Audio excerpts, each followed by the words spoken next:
बहुत समय पहले जगन्नाथ मंदिर के पास एक छोटा सा गांव था। उस गांव में माधव नाम का एक गरीब युवक रहता था। माधव के पास धन दौलत नहीं थी, लेकिन उसके हृदय में भगवान जगन्नाथ के प्रति असीम प्रेम और श्रद्धा थी। वह रोज सुबह उठकर सबसे पहले भगवान का नाम लेता। जय जगन्नाथ। उसका छोटा सा मिट्टी का घर था। घर में खाने के लिए कभी कभी केवल सूखी रोटी ही होती थी। फिर भी वह कभी भगवान से शिकायत नहीं करता था। हर दिन वह जंगल से लकड़ियां लाता, उन्हें बाजार में बेचता और जो थोड़ा पैसा मिलता उसमें से कुछ भाग भगवान के लिए बचा लेता। वह सोचता, चाहे मैं भूखा रह जाऊं, लेकिन भगवान के लिए कुछ अवश्य ले जाऊंगा। गांव के लोग उसे देखकर हंसते थे। वे कहते, इतनी गरीबी में भी मंदिर जाता है, भगवान तुम्हें क्या देंगे।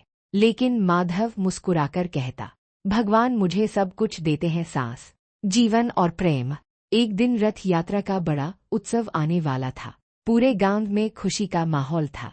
लोग नए कपड़े सिलवा रहे थे, मिठाइयां बनवा रहे थे और मंदिर में बड़े बड़े चढ़ावे की तैयारी कर रहे थे। माधव भी भगवान के दर्शन करना चाहता था, लेकिन उसके पास नए कपड़े खरीदने तक के पैसे नहीं थे।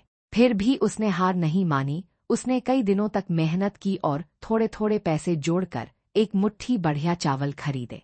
वह उन चावलों को बहुत प्रेम से एक छोटी पोटली में बांध कर रखता था। रथ यात्रा वाले दिन सुबह सुबह माधव नहा धोकर अपने पुराने कपड़े पहनकर मंदिर की ओर चल पड़ा। रास्ते में लोग उसे देखकर फिर हंसने लगे। देखो, यह गरीब भी भगवान को चढ़ावा देने जा रहा है। लेकिन माधव के चेहरे पर केवल भक्ति थी। जब वह मंदिर पहुंचा, तब वहां बहुत भीड़ थी। अमीर लोग सोने चांदी के थालों में मिठाइयां और महंगे वस्त्र चढ़ा रहे थे। माधव धीरे धीरे आगे बढ़ा और कांपते हाथों से अपनी छोटी सी चावल की पोटली भगवान के चरणों में रख दी। उसने आंखें बंद करके कहा, प्रभु, मेरे पास देने के लिए बस यही है, इसे प्रेम से स्वीकार कर लीजिए। तभी अचानक मंदिर में एक अद्भुत चमत्कार हुआ। भगवान की आरती का दीपक अपने आप घूमकर माधव की ओर आ गया। मंदिर की घंटियां अपने आप बजने लगी। पूरा मंदिर जय जगन्नाथ के जयकारों से गूंज उठा। पुजारी आश्चर्यचकित रह गए। उन्होंने कहा, भगवान ने इस गरीब भक्त का प्रेम स्वीकार कर लिया है।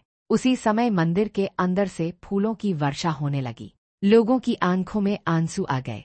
जो लोग माधव का मजाक उड़ाते थे, वे शर्मिंदा होकर उसके चरणों में गिर पड़े। उन्होंने कहा, हमें माफ कर दो, हमने धन को बड़ा समझा, लेकिन सच्ची भक्ति सबसे बड़ी होती है।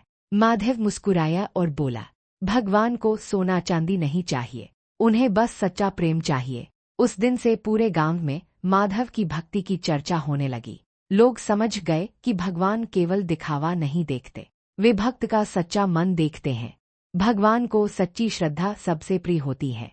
गरीब या अमीर होना महत्वपूर्ण नहीं है। जय भगवान जगन्नाथ।